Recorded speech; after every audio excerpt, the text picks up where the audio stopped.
Good morning dear students. आज हम लोग साइंस का थर्ड सेट हल करने जा रहे हैं। Set number 3, model paper 3। आपको ओनली OMR शीट में भरना है इसे, और समय आपके पास 20 मिनट्स का होगा। ओनली क्वेश्चंस मिलेंगे, आंसर नहीं मिलेंगे। आंसर आपको खुद करके देने हैं और इसके आंसर हम आपको रिप्लाई कर देंगे। व्हाट्सएप में आप हमें संपर्क कर सकते हैं। व्हाट्सएप नंबर हमारा वीडियो के अंत में मिल जाता है।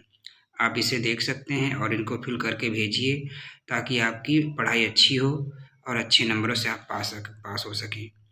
Thank you. तो चलिए शुरू करते हैं साइंस का वीडियो। साइंस के देखिए, आप देख रहे हैं बहुविकल्पी क्वेश्चन है। खंड आ बहुविकल्पी में होगा, खंड बा में आपके डिस्क्रिप्टिव क्वेश्चन होंगे जो लिखने होंगे आपको। तो खंड आ का उपखंड है, उपखंड जो का है इसमें फिजिक्स है। फिर अब देख लीजिए एक बार थोड़ा सा, ये 7 क्वेश्चन हैं। इसके बाद आ जाइए उपखंड खा जिसमें केमिस्ट्री है, और इसके बाद आप देख लीजिए ये क्वेश्चंस केमिस्ट्री के चल रहे हैं। फिर आपका आ जाता है बायो से संबंधित खंड, आपका ग जो है बायो से संबंधित है। ये देख लीजिए क्वेश्चंस, 20 क्वेश्चंस आपको मिलेंगे, परेशान मत होइए, वो नेक्स्ट पेज में भी है। चलिए शुरू करते हैं हम लोग। पहला क्वेश्चन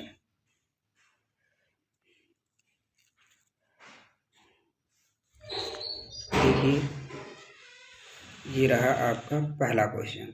20 सेंटीमीटर यानी 20 सेंटीमीटर फोकस दूरी के अवतल लेंस से 50 सेंटीमीटर की दूरी पर एक वस्तु रखी गई है। उसकी प्रतिबिंब की स्थिति क्या होगी, यानी उसका प्रतिबिंब कितनी दूर बनेगा। 14.3 सेंटीमीटर, 15.3 सेंटीमीटर, 16.3 सेंटीमीटर, 27.3 सेंटीमीटर। अगला क्वेश्चन है सेकंड। स्वस्थ मनुष्य के नेत्र का दूर बिंदु स्थित होता है 25 सेंटीमीटर पर, अनंत पर, या 20 से 50 सेंटीमीटर दूरी पर, या 50 सेंटीमीटर की दूरी पर। सी क्वेश्चन नंबर 3 है। दो तारों की त्रिज्याओं का अनुपात 2:3 है जो कि समान पदार्थों द्वारा निर्मित हैं। यदि प्रथम तार का प्रतिरोध 4.5 ओम हो तो द्वितीय प्रतिरोध कितना होगा, यानी द्वितीय तार का प्रतिरोध कितना होगा। 4 ओम, 3 ओम, 8 ओम, 2 ओम। फिर से क्वेश्चन समझ लो एक बार। दो तारों की त्रिज्याओं का अनुपात 4:3 है जो कि समान पदार्थों द्वारा निर्मित हैं। यदि प्रथम तार का प्रतिरोध 4.5 ओम हो तो द्वितीय तार का प्रतिरोध क्या होगा। 4 ओम, 3 ओम, 8 ओम या 2 ओम। Question number 4। यदि एक प्रकाश किरण दो माध्यमों के सीमा पृष्ठ पर समकोण पर आपतित होती है तो अपवर्तन कोण का मान होगा 0, 45, 60 या 90। ठीक है, आइए आगे चलते हैं। जल विद्युत संयंत्र में संचित जल विद्युत संयंत्र में क्या होता है, आपको बताना। जल विद्युत संयंत्र में क्या होता है। नंबर ए, संचित जल की स्थितिज ऊर्जा विद्युत ऊर्जा में रूपांतरित होती है। बी, संचित जल की गतिज ऊर्जा स्थितिज ऊर्जा में रूपांतरित होती है। सी, जल से विद्युत निष्कर्षण की जाती है। डी, विद्युत प्राप्त करने के लिए जल को भाप में रूपांतरित किया जाता है। छठा क्वेश्चन। समान विद्युत शक्ति के तापदीप्त बल्ब एवं हीटर में से किस में अधिक प्रकाश होगा। समान विद्युत शक्ति के तापदीप्त बल्ब और हीटर में से किसमें प्रकाश अधिक होगा। हीटर में, बल्ब में, दोनों में बराबर होगा। दोनों में से किसी में भी अधिक हो सकता है। 7वां क्वेश्चन, 50 सेंटीमीटर फोकस दूरी के अवतल लेंस की क्षमता क्या होगी? -2 डायोप्टर, +2 डायोप्टर, -0.5 डायोप्टर, +0.2 डायोप्टर।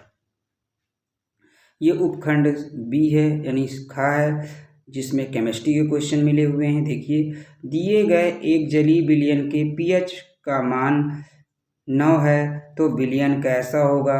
अम्लीय होगा, क्षारीय होगा, उदासीन होगा? इनमें से कुछ नहीं। क्षारीय होगा ए, अम्लीय होगा, उदासीन होगा, इनमें से कोई नहीं।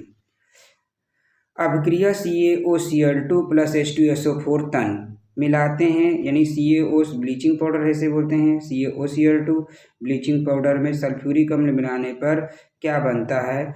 और यहाँ पर H2 और Cl2 गैस निकलती है, तो X कौन सा पदार्थ बनेगा? CaH2O2 या CaSO2 या CaSO3 या CaSO4। क्वेश्चन नंबर 10, निम्नलिखित में से एल्काइन है C3H8, C3H4, C3H6 या C4H10। एल्काइन का फार्मूला कौन सा है? एल्काइन ग्रुप का कौन सा यौगिक है यहाँ? 11वां क्वेश्चन, निम्न प्रक्रमों में से कौन से ऊष्मा शोषी हैं? निम्न प्रक्रमों में से कौन से ऊष्मा शोषी हैं? सल्फ्यूरिक अम्ल का तनुकरण, शुष्क बर्फ का ऊर्ध्वपातन, जल वाष्प का संघनन, जल का वाष्पन। ये 4 दिए हैं। अब इन चारों में से कौन कौन सही हैं ये बताना है। ये 4 दिए हैं, 4 में से कौन कौन सही हैं? ए पहला और तीसरा, मतलब सल्फ्यूरिक अम्ल का तनुकरण और जल वाष्प का संघनन। बी केवल 2 यानी शुष्क बर्फ का ऊर्ध्वपातन। सी केवल 3 कह रहा है यानी जल वाष्प का संघनन। डी सेकंड और फोर्थ, मतलब शुष्क बर्फ का ऊर्ध्वपातन और जल का वाष्पन। इनमें बताना है आपको। इन 4 में से आपको करना, उन 4 में से नहीं। उन 4 में से तो 2 सही हो सकते हैं, 1 सही हो सकता है। इन विकल्प को देख कर करेंगे ABC को, प्लीज समझिएगा। थोड़ा सा घुमावदार क्वेश्चन है। ऐसे क्वेश्चन IAS PCS में आते हैं बड़े कंपटीशन में। आप इस क्वेश्चन को बहुत ध्यान से करिएगा, ना समझ में आए तो फिर बताइएगा। अभिक्रिया 4NH3 + 5O2 गैसेज हैं, तो इसमें क्या बनता है? NO + 6H2O। तो बताइए अभिक्रिया कैसी है? विस्थापन अभिक्रिया है, संयोजन अभिक्रिया है, रेडॉक्स अभिक्रिया है या उदासीनीकरण अभिक्रिया है? अब आपको फिर बताना वैसा ही है कि पहला और चौथा सही है, दूसरा और तीसरा सही है, पहला और तीसरा सही है, तीसरा और चौथा सही है। कहने का मतलब है पहला और चौथा विस्थापन है, उदासीनीकरण है। ठीक है। बी कह रहा है संयोजन है और रेडॉक्स अभिक्रिया है। फिर तीसरा कौन सा का? सी का कह रहा है विस्थापन है और रेडॉक्स अभिक्रिया है। डी क्या कह रहा है? रेडॉक्स अभिक्रिया है और उदासीनीकरण है। तो चलिए इसमें आपको बताना है। 13 नंबर क्वेश्चन देख लीजिए। सूची ए में दिए गए अम्लों का सूची बी में दिए गए अम्लों के सही स्रोत का मिलान करना है। लैक्टिक अम्ल टमाटर में पाया जाता है, एस्टिक अम्ल नींबू में पाया जाता है, साइट्रिक अम्ल सिरका में पाया जाता है, ऑक्सैलिक अम्ल दही में पाया जाता है। इनमें से सही सम्मिलित करना है कौन किस में पाया जाता है। यानी लैक्टिक अम्ल किस में पाया जाता है? नींबू में, टमाटर में, सिरका में, दही में। एस्टिक अम्ल किस में पाया जाता है? सिरका में, दही में। ये देख लीजिए। सिट्रिक अम्ल नींबू में, टमाटर में, सिरका में, दही में। ऑक्सैलिक अम्ल आपका टमाटर में, नींबू में, सिरका में। तो ये आपके विकल्प दिए, इनमें बताना है। A4 B। अब यहाँ आप देख लीजिए, आराम से इनको करिएगा। यानी कहने का मतलब कौन मैच कर रहा है? A4 B2 C2, ये देखिए A B और C D। इनमें से आप देख लीजिए, आराम से, समझ में ना आए तो आपको समझा भी देंगे। इनको आप पहले कोशिश करिए करने की। आइए बायो का क्वेश्चन। खनिज लवणों का अवशोषण होता है जड़ों द्वारा, तनों द्वारा, पत्तियों द्वारा या इनमें से कोई नहीं।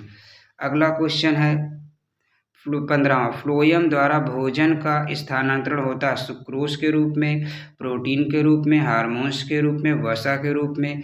यकृत संश्लेषित करता है शर्करा को, रुधिर को, यूरिया को, प्रोटीन को। कॉपर टी है रोग निरोधक, गर्भ निरोधक, दंत उपकरण, डिंब वर्धक।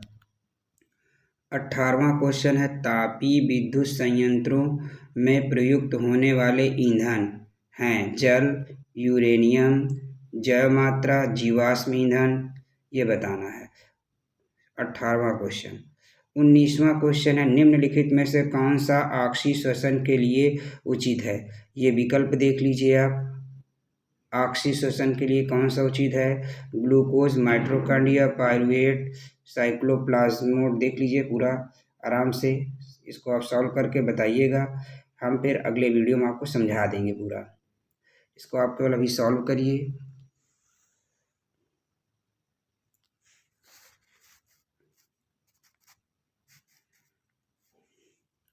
बीसवां क्वेश्चन मानव में उत्सर्जी अंग बना होता है एक जोड़ी वक्र द्वारा, एक जोड़ी मूत्रवाहिनियों द्वारा, मूत्राशय द्वारा, मूत्रमार्ग द्वारा, त्वचा, फेफड़े, यकृत।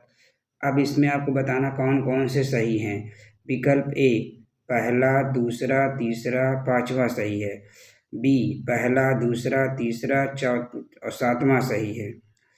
विकल्प सी पहला, दूसरा, तीसरा, चौथा सही है। डी विकल्प पहला, दूसरा, तीसरा, चौथा, पांचवा, छठवां, सातवां यानी सब सही हैं। आपको ये बताना है, ठीक है। अब आप इस वीडियो को देख चुके होंगे, इसके क्वेश्चन सॉल्व कर लिए होंगे। सॉल्व करके प्लीज़ व्हाट्सएप में सेंड कीजिए ताकि हम आपको आंसर बता सकें। Thank you. जैसा कि हम बोलते हैं कि लास्ट में हम नंबर बता देंगे व्हाट्सएप। ये रहा हमारा व्हाट्सएप नंबर, इस पर आप अपने आंसर सेंड कर सकते हैं। Thank you.